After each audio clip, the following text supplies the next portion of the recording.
We can't gather in person this year, but we've adapted. The 2020 Milwaukee Film Festival brings the best in film from across the globe and around the corner. And this year, it's all virtual, so the films and events are coming directly to you. Join us for the 2020 Milwaukee Film Festival, October 15th through the 29th. More information is at mkefilm.org/MFF. Good evening, and welcome to Day 12 of the 2020 Milwaukee Film Festival presented by Associated Bank. I'm Dante McFadden. I'm the programmer for Black Lens, and this is the Nightcap, presented by the Yabuki Family Foundation. Don't forget to cast your vote for the Alan H. Budd and Suzanne L. Selig Audience Award. To do that, visit the Film or Shorts program page at watch.mkefilm.org, and you log in with your pass or your ticket code, and you click the button that says Vote Now, and you'll be connected to the form that serves as your ballot. Please don't tear your computer screen, or else you can't watch more films. But as you've seen, we have a double up challenge happening. Thanks to the generosity of Judith McGregor and Richard Galloon, if we raise $75,000 during the festival, they will double it. Text double up, DOUBLEUP, to 44321, or go to mkefilm.org/donate to donate, or go to mkefilm.org/members to become a member and help us meet our goal.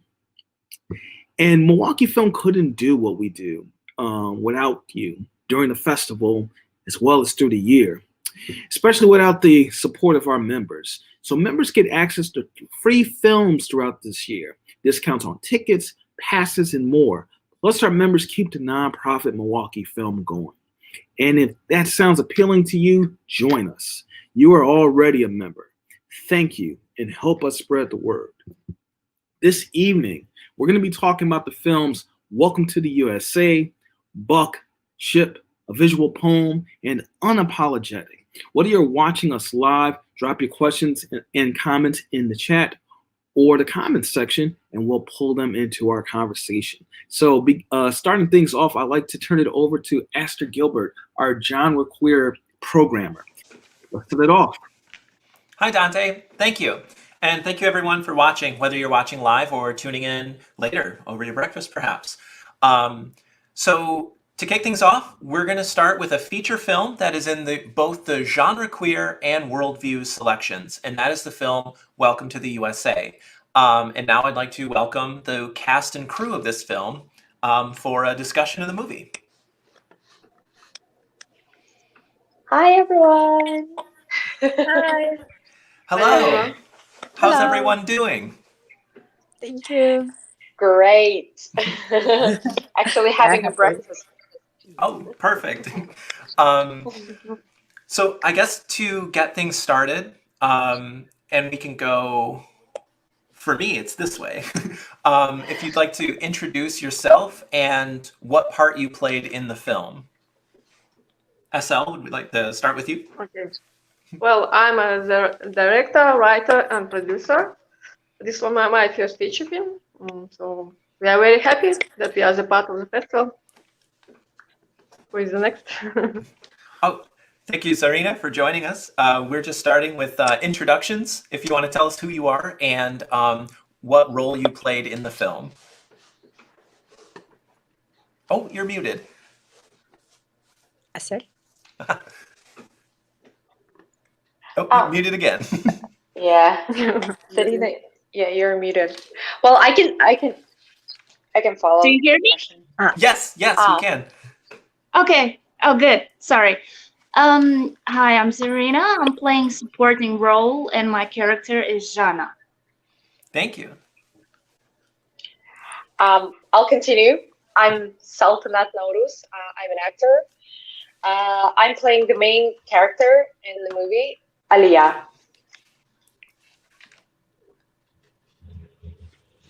Jana.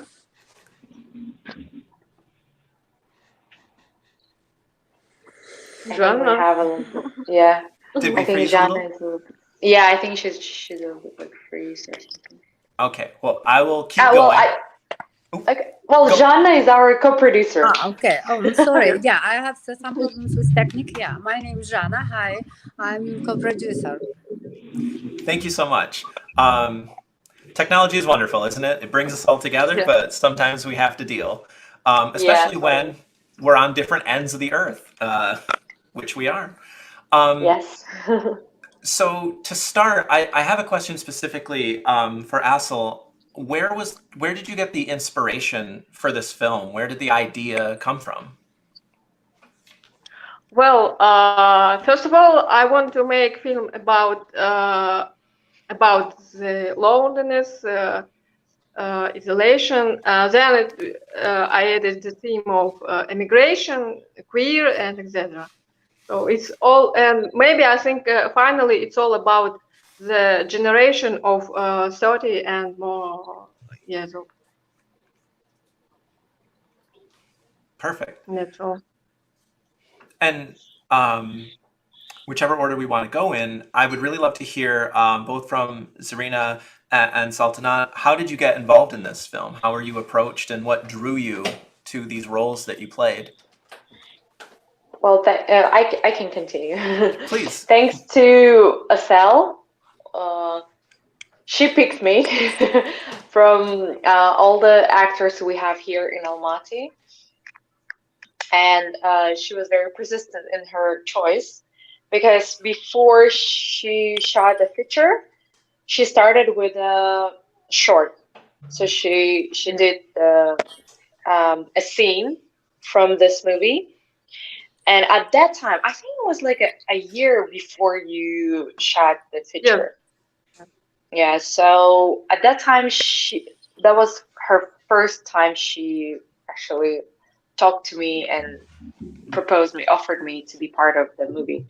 At that time, I couldn't make it.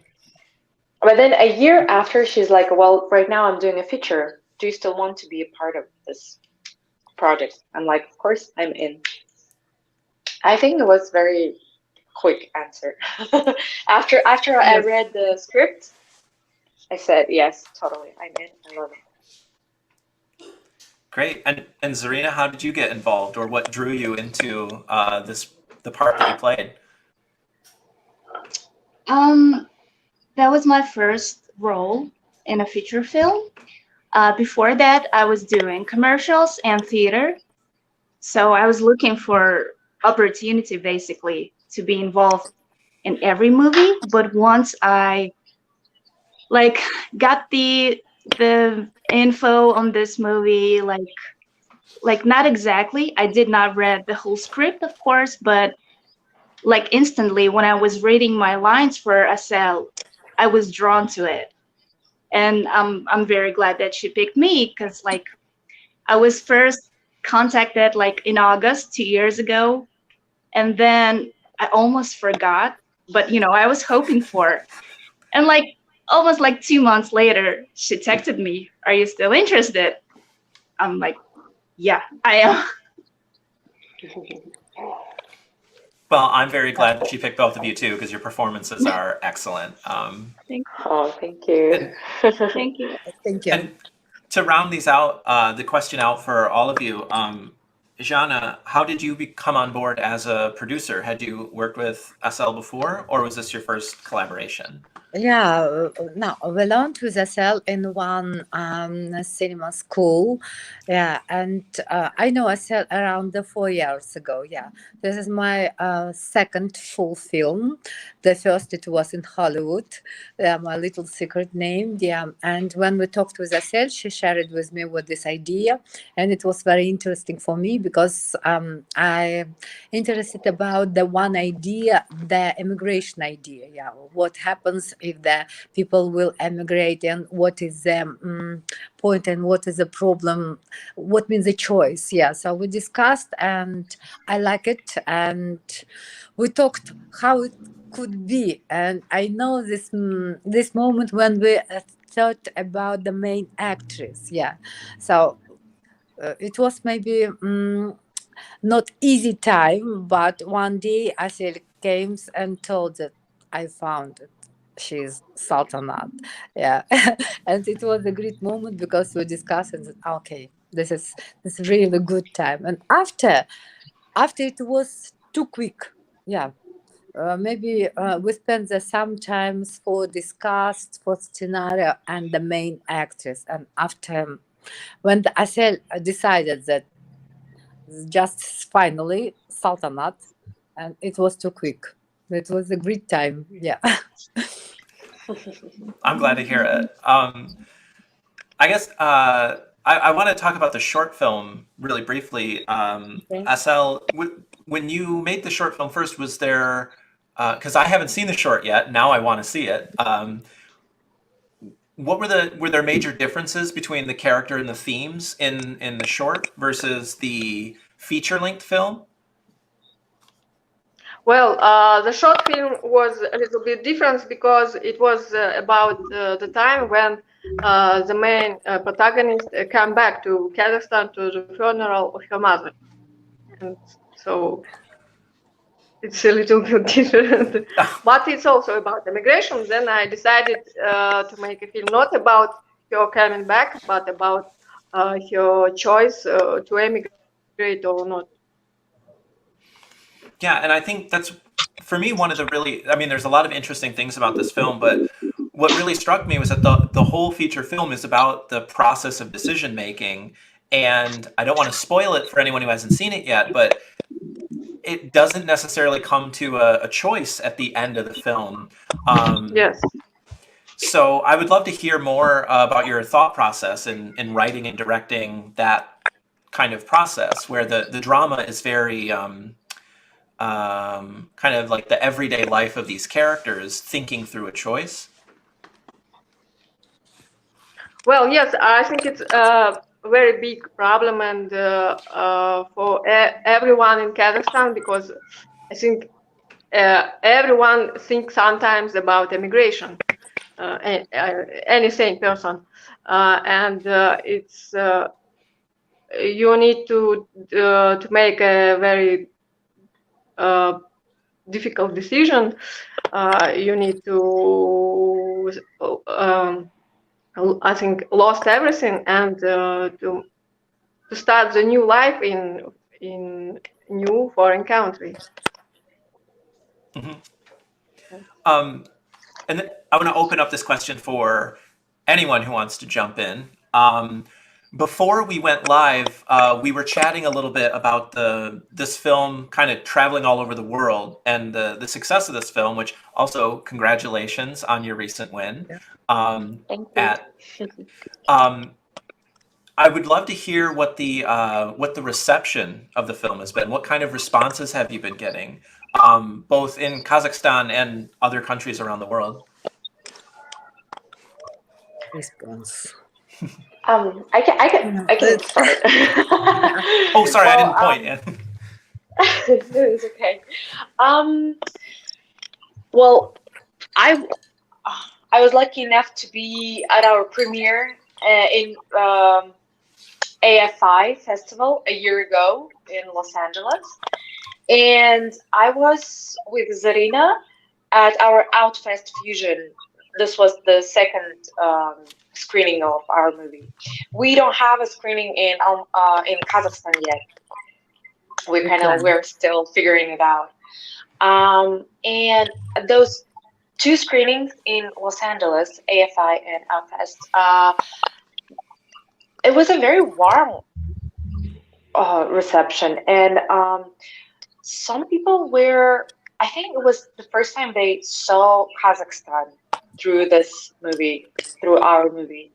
And it was interesting to have questions like, oh, like, is it a dictatorship in Kazakhstan? Or like, I heard some stories, or I thought your streets of Almaty looks different. So it's kind of like, it was something that people are, like, it's a first experience to meet with Kazakhstan. And it's kind of nice, I think. I mean, it's not glorious like advertising, you know, but it's a little bit like a very artist point of view of what Almaty looks like, and it has a very strong Soviet post feelings of, and we do have it here, like especially in Almaty, because it's a city. It was a capital during the Soviet time, so it has a lot of like Soviet past here. Mm-hmm. So it's kind of like I liked how people were, you know, looking at it, and then some questions were arising.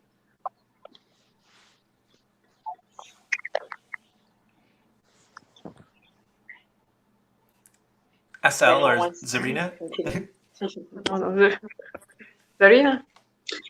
Yeah, the same. I thought that the reception was pretty good. Like, you always expect something, but I think it kind of exceeded my expectations in some way. But it was weird kind of way, you know, that people had such an obscure vision of our country. They heard about USSR and our like Soviet past basically, but some people thought that we are so back like in time, we're not evolved. Yes, like I would say that socially we are back there, unfortunately. So you see in this film like the social and political situation through queer people and just people in general. So people were asking really, you know, good, thought-provoking questions at the festivals, and I loved it so much.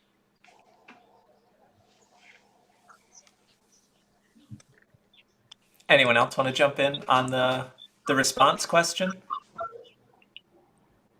Next. All right, we're good. No, it's just I can just add that it's Please. this movie, our movie, Welcome to the USA, right now it has its own life. Like as I mentioned before, it's just people are keep inviting us to, because like it's something different, it's something new. I think it's the only movie from our region, Central Asia, and it's kind of like magnifying, I don't know, like something interesting. So people are kind of like, oh, Kazakhstan, oh, interesting. And I love it. Thank you. No, that's great. And I hope anyone watching in the audience that hasn't seen the film yet, I mean, these are perfect reasons to watch the movie. One, it's a great film. I highly recommend it. And two, this point that you bring up, I mean, I can say as an American, most Americans aren't really taught about the Soviet Union or Central Asia. That area is kind of like, we don't know about it that much. So I think that's really great to hear that this film can shed light on Kazakhstan cinema and culture. And to shift gears real quickly, before we run out of time with all of you, I would love to hear what's next for this film, or what is next for you? Are you working on a new film or a new project that you can tell us about? I understand if you can't. So yeah, I can call on people if we don't know who wants to go first. Assel, do you want to Well, okay, start? I will start. Currently, I'm working on my second feature project. It was selected at the Biennale College Cinema of Venice International Film Festival, and I hope I will realize it next year. I think we will continue our cooperation with Saltanat and with other team members. So, and this film is now has a festival circuit on many LGBTQ film festivals, and we hope to show it in Kazakhstan finally. I don't know what will be the reaction, but I think it will be not so very good because it's a queer film and our country is very homophobic. So we will see who is next. No, I can continue. Yeah, I think so. We will do with ourselves something more, maybe in next film too. But I think that this film will have the good history and good premiere in Kazakhstan. This is my opinion. I'm not feeling that is something dangerous or something. Like too different than previous films, and this look like I said told yesterday, we made a revolution. Yeah, maybe, but it's not like the revolution. Maybe it's like the opening the new mind to the freedom question, and this is new opportunity. Maybe we will discuss and we will open the problem which we have a long time before, but just like the people try to close this eyes, or maybe they're shame about it. So I think that this film will opening the a new like the new history in Kazakhstan film, and new history in the people's mind evolution. That's for me. I'm thinking like this one, and of course, if all we are will be ready, we will go to the next project. So Well, Great. I'm looking forward to work with Assel, to Jana, to Zarina. I loved our crew, and I think we can do so many more. And especially Assel, because I think she learned so much with this movie, and it actually the movie she made it, like everything from mind to like finding money and finding crew and everything. So she did it, and like I'm really looking forward, and I believe in you. yeah, thank you. And Zarina, is there anything up next for you that you want to share? I'm open for suggestions as I'm currently residing in Los Angeles. I'm in LA. I'm pursuing my acting career, so I'm hoping. Perfect. Well, with that, since we're just about out of time, I want to say I wish you the best success in your next project. I can't wait to see it. Stay in touch. And thank you so much for being here and taking the time so early in the morning for those of you in Kazakhstan to talk about this film. It's truly just a beautiful and complex film. I hope everyone checks it out. And thank you very much for being here. Thank you so much. Thank you. Thank you. Bye. See ya. Bye. Bye. And now I will be joined by my colleague Dante, and we will be having a conversation with the filmmakers from Buck and Ship a Visual Poem. Yeah. Hi, Dante. Oh, Hey, sorry. how's it going? That was a great conversation. So let's welcome Javon, Elegance, and Chester. How are you all doing? I'm doing great. Great. Happy to be here. Indeed. Where are you joining us from? I'm in Baltimore. I've been here since March because I was in LA, and when everything shut down, I came back here. So I'm here for now. All right. Glad to see you safe and healthy, as well as with you, Elegance and Chester. You are joining us from Harlem, baby. That's what's up, Harlem, USA. Yes, the ground zero of Black culture in America. No doubt. The foundation. A foundation, baby. Yeah. So greetings from downtown Milwaukee. Yeah. And I'm in Chicago, so all the best cities in the U.S. are represented right here. That's right. Hey. Not to mention in the Milwaukee Film Festival, a variety of cities represented in our selection of films. And speaking of selection of films, we're very happy to have your work featured. Elegance and Chester, last year you had Peter Kids in the film festival, and it's great to have your work included once again. And Javon, really happy to have you with us. And so, beginning with Buck, I'd just like to know, what was the catalyst for this story? You want to start? Yeah. So we were exploring depression within the Black male community And so we were looking at the sort of this young man who feels outside of the world and is in a depressive state, and how he seeks to find comfort in the midst of this dark place, and how he's portrayed and how he's saved by the kindness of a stranger. Mm-hmm.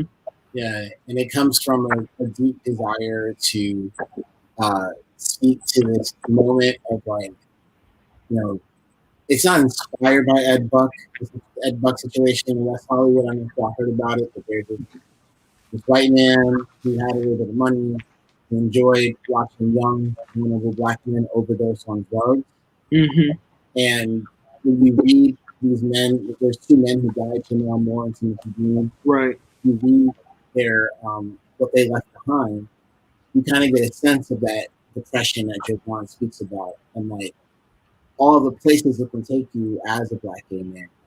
So, you know, we were really, and then it also, I think, urgently comes from our friendship as a collaborative unit, you know? And the hope that maybe something within our connection can help others. Right. Yeah. And it's so important for us to reclaim our stories. You know, we've seen a lot of queer stories that really paint queer people in a negative light, or just a unnuanced light. And, you know, this story is a means for us to show that there's hope in our lives despite the negative parts. For sure. And speaking of nuance, you know, the imagery has really stuck out to me. So, you know, I'd like to, you know, for you to elaborate on, you know, what informed, you know, the imagery in terms of, you know, the imagery of the boat, first of all. And then when we see Lynn going inside the boat, all of those dynamics, what were you going for? Well, I'll talk about the influences, and maybe Javon can tell you the story of how it came to screen, right? Sure. But I'm very much interested in the work of Pete Boudreau. He's one of the, you know, top queer photographers ever. He's one of my favorite photographers, hands down. And he's really, really good at filming kind of like the soft underbelly of queer life, and particularly like these interesting kind of sexual spaces. Like it's not necessarily. I mean, he does photograph sex, but you know, and also Robert Mapplethorpe. Speaking of sex photography, Robert Mapplethorpe is another one. And like, in particular, Mapplethorpe, this idea of how the black male body has been presented within queer art, and trying to animate those characters that end up, those black men that you find in Mapplethorpe photographs, right? Those black men that kind of like their way into other queer photography in these kind of seedy environments. So what's going on in their head? Where are they coming from? So very much inspired by the sensuality and the vulgarity of, you know, queer art photography, but with an eye towards putting us inside the skin of the object of affection. You know, like for a while there, I had a log line. I never used it for the film because Chester and Jovan spoke me out of it. My racist Chester, our incredible producer, my partner. Hey, Chester. But yeah, like there was a moment where I was like, you know, the story of a young black gay man who, you know, seeks to find joy through escape, but discovers that his body is the drug of choice. You know, so what does it feel like to be someone whose body is the drug of choice? That's kind of how we dealt with the photographic image. You know, I don't hate that log line at all, because you know, it is something, you know, about it. I don't remember hating it, but you know, it's definitely a provocative statement. And you know, I think just jumping on to what Elegance said, you know, we had a great DP, Zamran Wadat. She was a classmate of ours, and so these influences that we brought to her, you know, she has a very naturalistic style, and you know, we wanted to bring that to the film because we wanted to really make you feel like you're really with Lynn in an intimate way. You know, this film is sort of all about intimacy and how it's violated, you know, how it's reciprocated, you know, and appreciated. And so, you know, Zama really helped us accomplish that. And as far as the boat, you know, that was just some great creative thinking. Chester, came up with that, and we found the boat on Airbnb. And I was, I was in town. I living in Baltimore, and so I went and visited, and it was a very cool aspect of the set, because I made friends with the owner, and we ended up having like several boats to use. One to shoot on, and one to eat on, and one we used that had a toilet, and that was just a handshake agreement. Just people wanting to help us out, so that was like something really beautiful.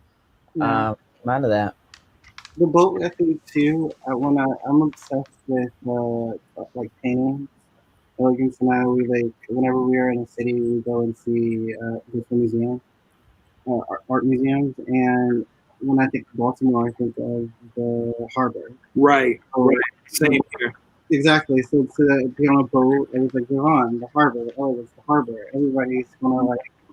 It's iconic. We have to have it in the short, and we did it. And we didn't intend to. We wanted to shoot that in like a warehouse, because in my life experience, when I had gone to parties like Lynn's gone to, they were often in these kind of warehouse spaces or houses. If you go to like Boston, like in New England and probably in the Midwest, these type of parties would be in like houses, Right. So I will say we were having difficulty finding those spaces that at an affordable price. So that's like the good thing about it, is that we were pushed to get more creative and think of different types of spaces than the first choice. Because I too was ready to do it in a warehouse, but that was just not that there's a shortage of industrial areas in this city, but just access to it was proving tricky. But that's when that happens, you're pushed to make interesting decisions. Yeah, and if memory serves me correctly, it was also an extras thing.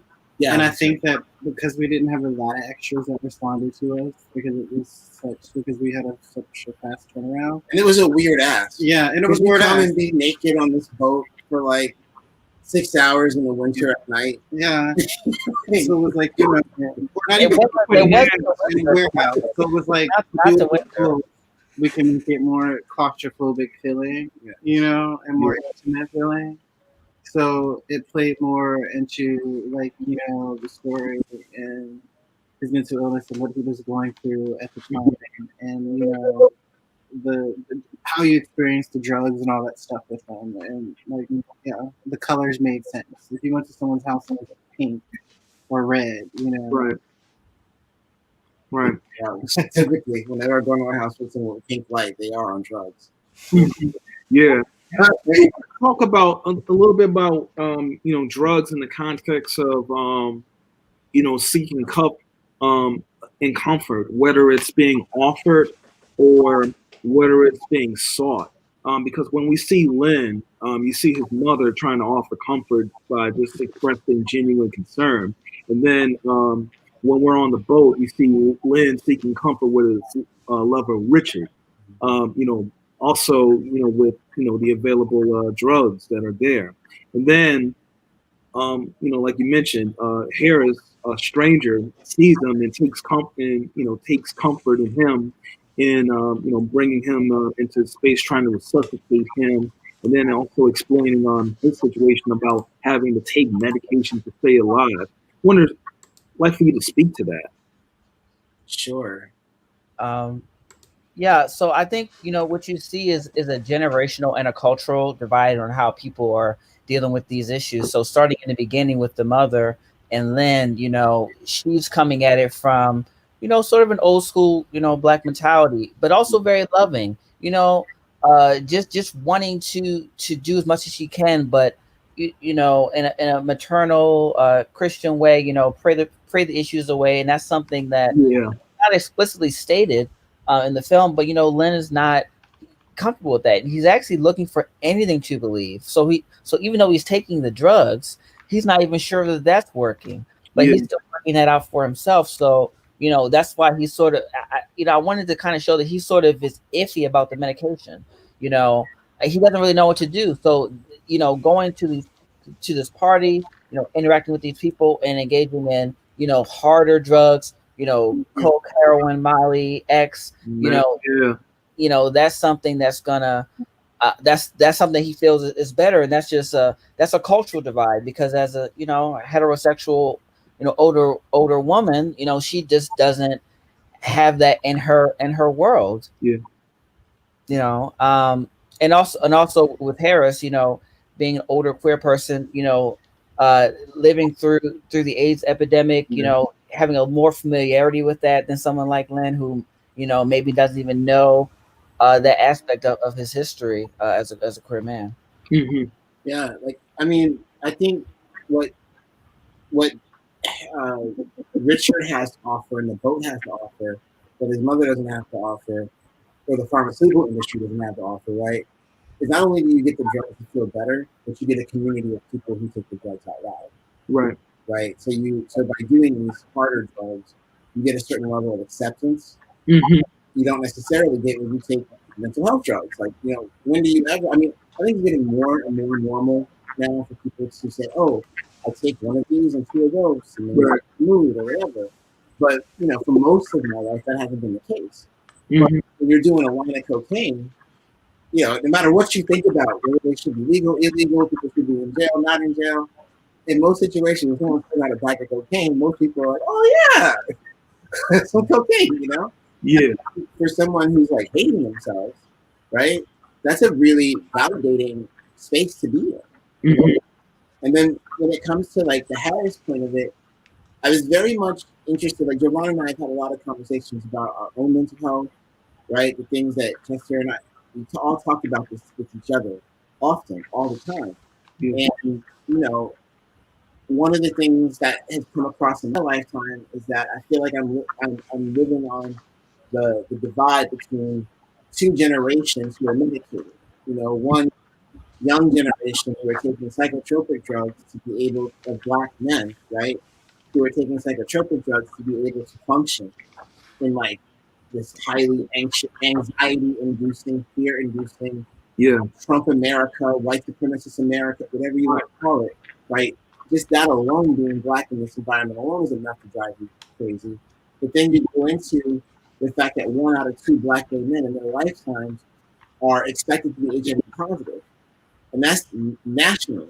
In Milwaukee and Santa Fe, wherever there are Black gay men, Anchorage, Alaska, you know what I'm saying? Honolulu, Hawaii, wherever we are, 1 out of 2 of us are expected to have HIV in our lifetime. So you've got the largest incidence of depression right next to the largest incidence of infection with HIV in the history of the epidemic, the most concentrated infection of the history of the epidemic, more so than even when it was a white gay disease, right?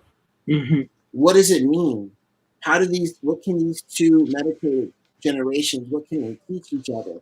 What can they exchange to get better for both? I think it's a question this film attempts to answer, that Buck attempts to answer. Yeah. And, there's a line that Harris says, that really drives home that urgency, Elegance, where he says, being Black and gay, people want to kill you for one reason or the other. And I think, you breaking down those statistics really speaks to that point. Thank you. Yeah. Aster, would you like to jump in? Oh, I'd love to. This is such a good conversation. I didn't want to butt in. I did want to talk about, because some of the responses that I've been getting from people that have seen the film either before our festival or during it has to do with the messiness and the complexity of sexual desire and the discomfort. And I'd really love to hear everyone's thoughts on how you approached that and the value that you put in telling those kind of stories. Because, and this might be, in my mind, it's a generational thing too, where I find folks younger than me are maybe a bit resistant to really messy depictions of kink and BDSM for fear that homophobes or kink shamers will latch onto it. But anyone that's been to a sex club or a sex party knows this stuff is messy. It's complicated. It's not very simple. And I felt that the depiction in the film is just really incredible. I'll stop talking because I'll keep going on about it, but I'd really love to hear your thoughts on the role that plays in depicting very complicated and uncomfortable depictions of queer sex. Yeah, I I guess I can start. I kept to get the sex party look. I kept telling Jovan and Elegance. I kept talking about this experience I had at a sex party in Boston. And I was like, it was like this, it looked like this when you went in, and this happened, it was like dark here, and blah, blah, blah. And I guess because I costume designed the film and I had a lot to do with influencing the production design because I work closely with Daniel, who's the production designer of this Happy film. birthday, Daniel. It's Daniel's birthday. Scorpio. Scorpio. Happy birthday. He would love that. But it was important to as much as I remember it, because film is about, all of us have had this conversation about memory in film, right? And film is it plays a lot in our memory and how we remember stuff, how stuff is stereotyped, everything. Anything you can imagine it, and it's probably been on film or in photos in some sort of way, right? And or painting or something. And it was about really feeling like we were, like, if you watch this, we're at a sex party. Like, we're gay. We know what a sex party is like if we go there. So it was like feeling like, like some of that. us do. But but like feeling like that. Yeah. And like making that like happen. And I think like you said, I think we did it successfully. And making it like you're doing drugs and getting hot. Like, what happens at a sex party?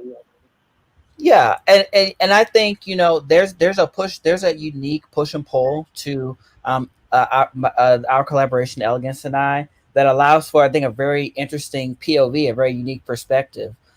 So in the case of this party, there's an authenticity about how messy it is and how there's really real people here that Elegance was really able to bring in, and Chester as well.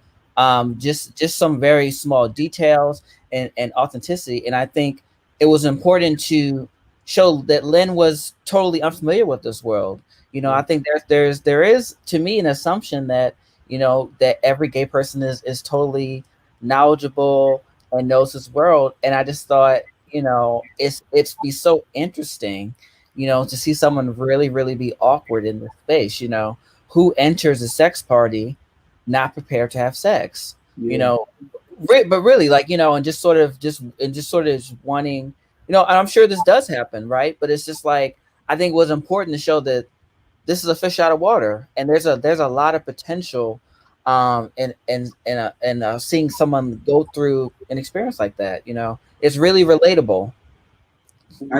I feel like Aster and I are good enough friends where if you want to talk about King Aster, you can just messenger me.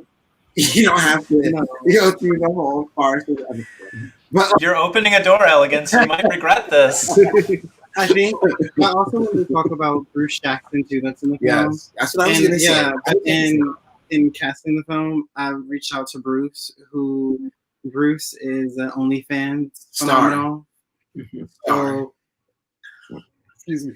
But he normally he like walks up to people and asks them to give them oral sex. That's his thing. But I knew that having that energy in the film. And having on camera. If you don't realize, he walks up to people with the cell phone and is like, "Hey, do you want some head?" Like, literally, and they'll say yes, and then he'll film it, and then he'll put it on his OnlyFans, and like tens of thousands of people will watch it, and he gets rich. Yeah. But he's a photographer now, Yes. Well, and he still does OnlyFans. Yes. You know that. But being like, taking the aesthetic of Pure Kids and like immersing yourself in something, and even though we're creating it, we're still sort of immersing ourselves into it because the energy is there, I guess, essentially. Because of him making out with the partner that he's making out with on screen. So the people who are actually doing this intimacy, on screen, Well, he's also a public sex star. Yeah. He's notorious on the internet for having sex in public spaces. So I personally, when I cast movies, I like to mix non-traditional actors with traditional actors, because the way Bruce has a kind of like a molecular understanding of what it is to be in public doing private things. Just like the shot in the town.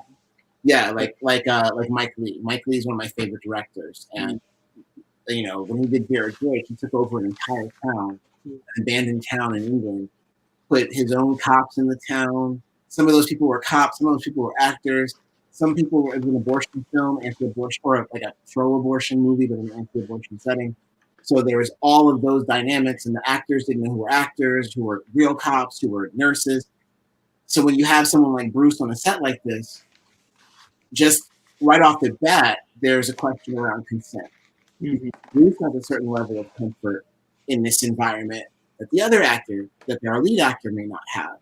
So that tension becomes something that we can draw from in order to kind of craft the scene in such a way where you feel like my thing, I just feel like, you know, what I've learned with White America, they don't get it unless they get to like be planted like inside of the head of the person of color. So I'm just trying to figure out how can I place the actor and the camera and the scene so that the audience feels like, you know, it's almost like VR in a way, where you're living and breathing in this world, and then ask yourself, what would you do? And hopefully you're compelled by what the character does. That's how I do it. And so, before we wrap up, Elegance and Chester, we have a short film in both Black Lens and Zharmukhametova, Ship, a visual poem by Terrence Day. Briefly, if you could speak about your involvement with that project. Yeah. I am a producer on that project with Karen Rose and Terrence, and Elegance is an executive producer on the project. Cheerleader.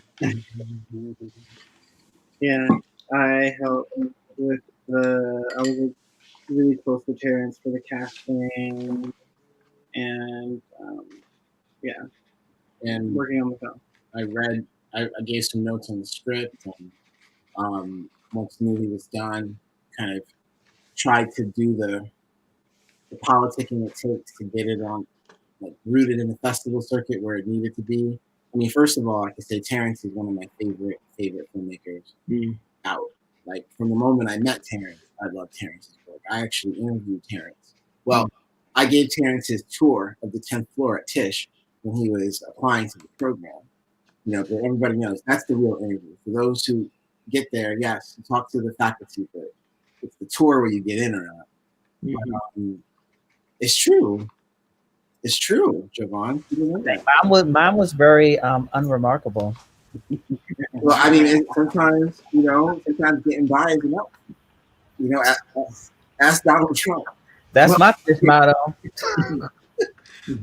But nah, so, you know, I really believe in Terrence. And so when Chester brought this opportunity to champion Terrence, you know, like I've done with all of Terrence's films thus far, Cherish and his other work, it was just a pleasure to be involved and to try to maneuver it and get it into people's brains. Terrence is killing it right now, so it's great. That's what's up. And, you know, I just want to, you know, conclude by saying, you know, seeing Black gay men, filmmakers, you know, support one another and collaborate, you know, it's something that's, you know, I think is quite powerful. And I appreciate you for the stories that you're telling and the support you provide each other. So thank you so much. Thank you, Dante. Thank you, Black Wings. Thank you for having us. John McQuarrie, we love you. After love you. Support. Thank you, Milwaukee. Thank you. And support the festival. Donate lots of money. Oh, and also I want to shout out some of our donors. Yes, the Witties. Mary and Ned, thank you for helping us make buck, Mary and Ned. Thank you. Thank you, Mary and Ned. They're also Yeah. Yes. So, Chester, Elegance, great to talk with you again. Javon, very great to meet you. Aster, thanks for sticking around for the conversation. Thanks for having me. Absolutely. And now we're going to bring up Ashley O'Shea, the director and producer and cinematographer of Unapologetic. Ashley, how are you? I'm doing well. I don't know how I'm going to follow up that conversation, but here I am. Yeah, well, appreciate you holding it down. I know it's, we're in the same time zone, so I know it's getting late. So thanks a lot for your patience and for your energy. So Unapologetic, set in Chicago, and follows two Black women activists, two Black queer feminist activists, part of the movement for Black Lives, and their activism directly in response to the police-involved killings of Rekia Boyd and also Laquan McDonald. What compelled you to want to tell this story? Well, a big part of it, I had just returned to Chicago after school in 2015, and at the time, young Black people were continuing to organize around the police killing of Rekia Boyd. That previous spring, Dante Servant the cop that killed, had avoided any sort of accountability via the justice system because the state's attorney basically charged him with the wrong thing. And so there were these monthly Chicago Police Board hearings where it's a direct forum for like citizens to talk with this appointed board that talks about issues of police ethics and accountability. And so I decided to attend one of those meetings, and after the sort of whole pomp and circumstance of everything, the young Black organizers in the space shut the meeting down completely, which really, it was unheard of at the time. And the energy was just so electrifying and shape shifting. And what was so compelling about it is that the leaders in the space and the people that were being centered were young Black women and femmes that I could really closely identify with. I'm a young Black woman, and I just had never really, in terms of like learning about Black social justice movements, that perspective was not something I had ever really seen in my formal education. And so, it was just a hallmark moment where a lot of young Black people were starting to center this perspective, and I felt that it was a moment that may never come again. And I didn't, after doing some research, I didn't really see a lot of comprehensive media pieces that were told from that perspective. And so that's when I started to, reach out to people and learn more about the movement for Black Lives. And how did you come about meeting Janae and Bella, the two women that you focus on? So Janae was like one of the one of the loudest voices at that meeting that shut it down. It's actually in the film. And so Black Youth Project 100 at the time was a really big name in Chicago and nationally. And Janae was the co-chair of the Chicago chapter. So I really just she was the first person I reached out to about this idea. And I talked to her, and I found out not only is she out in the streets organizing, she's also up in academia, trying to make the world a better place. 24 years old, going after a PhD. I was just like, that is a story in itself. And I think me also just kind of coming from a similar, just very ambitious educational background, and trying to figure out what my footing was in this movement. It was also just I felt identified with her in a lot of ways. And so I began to follow her, and then over the course of that fall was when the tape of the Laquan McDonald's killing was released.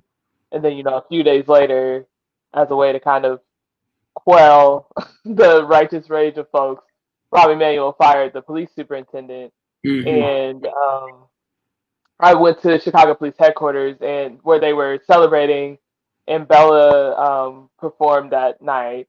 And you've seen the film. It's just every time Bella performs, her lyricism and just the energy she brings everywhere she goes. I was just like, I need to know more about this 5'2" person with all this energy. And I found out she was from the West Side, and had just this whole family history from Chicago from the 1960s. And I just felt that she would, complement Janae really nicely. So, yep, then I added Bella in, and you know, there are other folks as well that I interviewed and talked to, but they were the ones that just continued to rise to the top. For sure. And, you know, one of the things I find compelling about Unapologetic is, you know, you focus on their stories, but you also centralize, you know, just this collective of Black women activists. And they're quite, you know, they're quite frank about, you know, some of their frustrations in terms of, you know, just building solidarity, particularly with, you know, Black cis hetero men who, you know, historically, you know, have been at the center of those spaces, and they, you know, they're often critical of sexism and homophobia that has, you know, have been strains, you know, within those movements, and you know,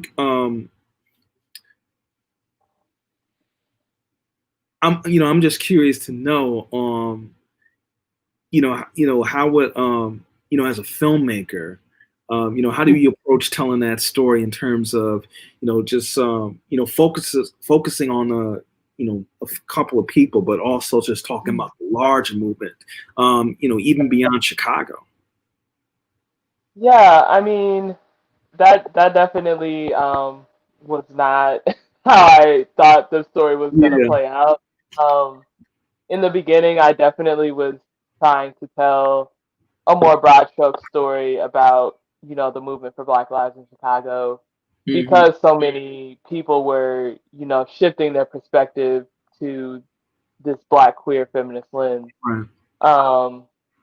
But, you know, I felt like a lot of films I felt like there were already a lot of films like that kind of give these broad stroke perspectives of like a whole movement or a whole case.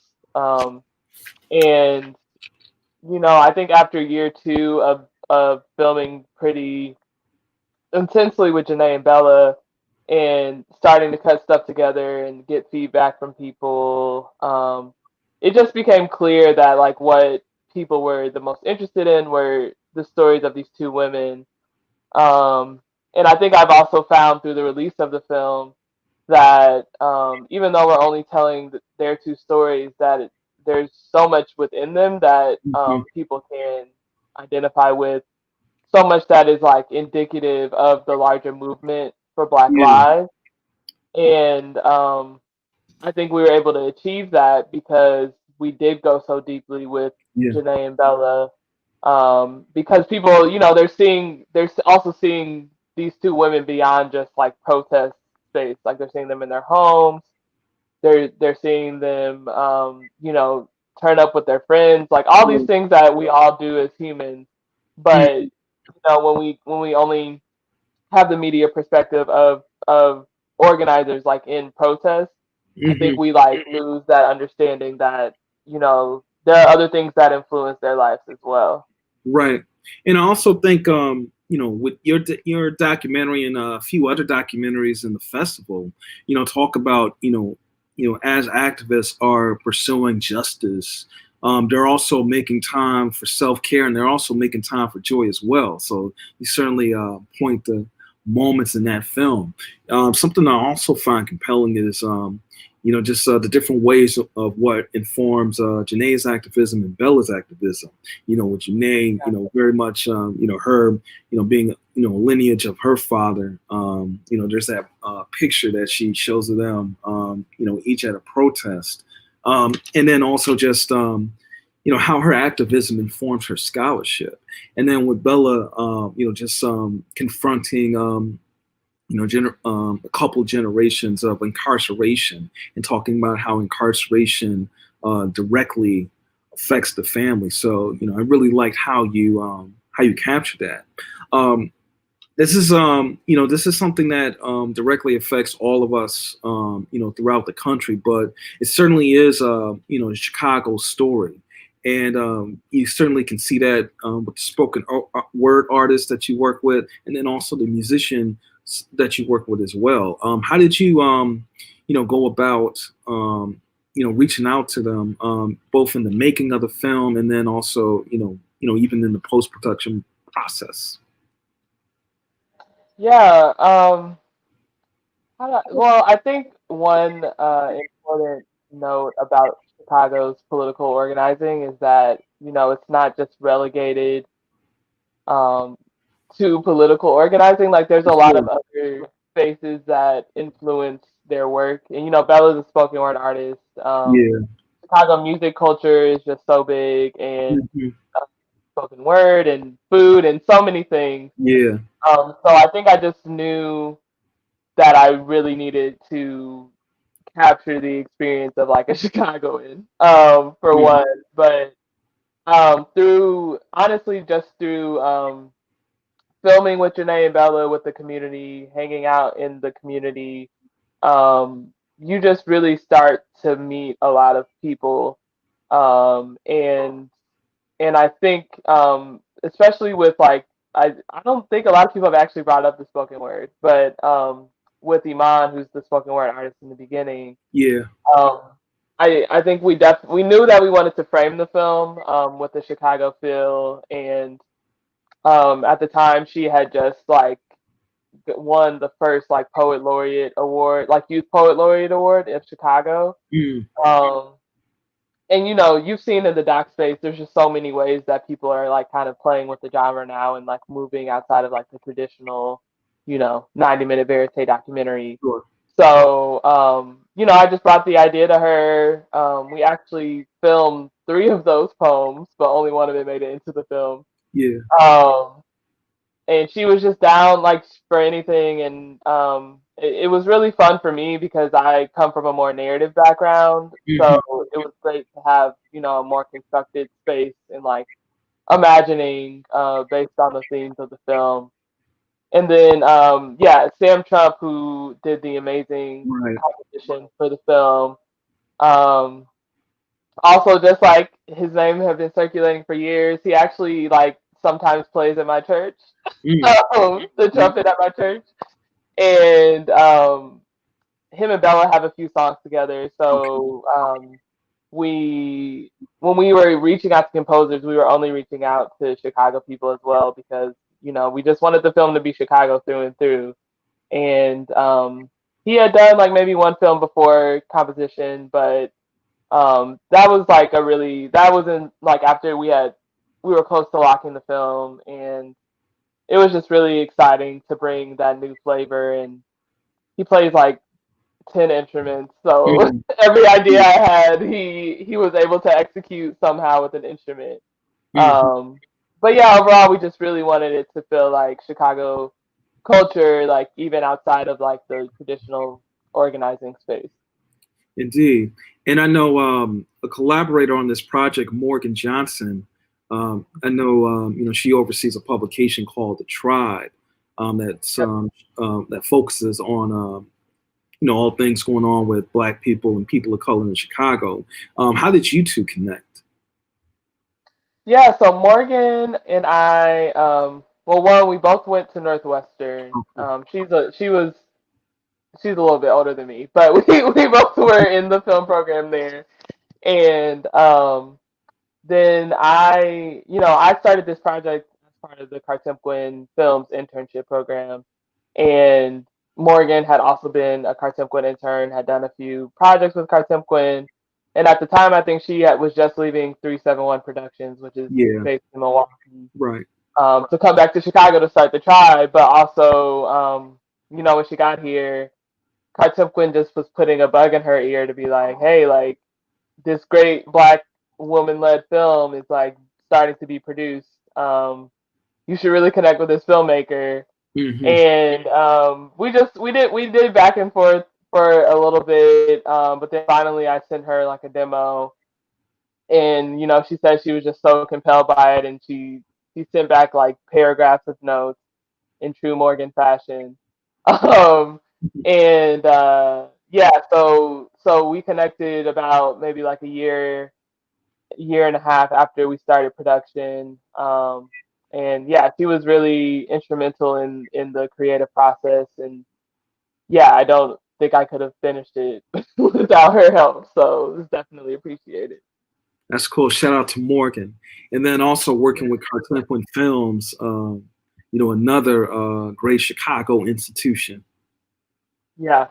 Yeah, I mean, the film would not exist without Cartel Twins. So, because I was in the internship program, and then I went into their Diverse Voices and Docs Fellowship, which, cultivates first-time filmmakers of color for about 6 months.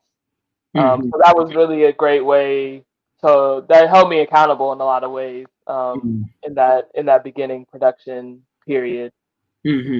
Yeah, so that's quite a legacy to be a part of, and I don't know if you know Bianca Fuster. I do. I was her mentor for her. She was in the Diverse Voices and Docs program this year, so I was her mentor. Yeah, she's from Milwaukee. Shout out to Bianca. So I mean, it's this film's been making the rounds. With Milwaukee Film Festival with Black Lens. We're very happy that we were able to include this in our program. And then it's also been in other festivals such as American Black Film Festival and Black Star and things like that. What kind of response have you been getting? The response has been really positive. I don't know if people are lying, but the response overall has been really positive. I've been especially heartened by the response of community organizers. We did like a impact strategy summit about a month ago with a lot of community orgs and partners, and kind of what I was speaking to earlier about their lives being so indicative of the larger movement. And it's great to just see how people that are doing this work every day are still doing this work, how they're able to see themselves in the film, and just kind of all the topic areas we hit, from like sexism to self-care and everything else. So it's been I didn't think I was going to release it, obviously, during a global pandemic, and a racial uprising and an economic crisis, but we've made do with what we've been given, and we were actually able to hold like a nice outdoor preview with the community a little bit after it came out at Black Star. So, we were still able to gather safely and be in community, because that's ultimately what this film is, a community film for sure. It most certainly is. And I mean, as much as I hate to say it, what you focus on with this film, it's not going to go away anytime soon, unfortunately. However, I think, something that is hopeful about your film is that you show, some of the steps, that these activists take to combat injustice. Even starting the film with going to a brunch and occupying that space, and then seeing the subsequent effects of resignations taking place, so on and so forth. So I say that to say that I think people are still going to be talking about this film within the next year or two, to the point that when it's safe for us to interact outside again and meet in person, I really hope there's an opportunity for us to show this in Milwaukee when it's so and have you present. So Ashley O'Shea, thank you very much for making this film, and thanks for sticking around tonight. Thank you for your thoughtful questions, and I'm very glad we're here in the program. Absolutely, and we're honored to have your film in the program. So thank you so much, Ashley O'Shea, the filmmaker behind Unapologetic. And I definitely want to thank all of the filmmakers from Welcome to the USA, Buck, Ship.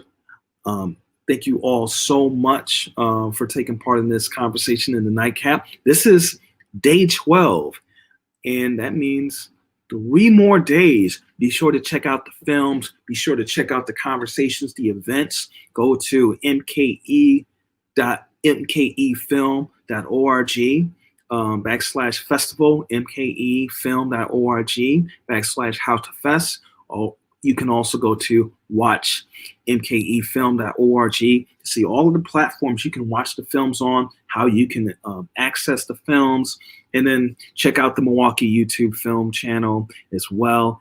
as Facebook Live through Milwaukee Film and Black Lens. Thank you very much, Aster Gilbert, for the company and for the interview. Thank you, Kelsey, for holding down all the technical aspects that we're using tonight. Stay safe, stay healthy, and like what I need to do right now, make sure you get some rest. Good night.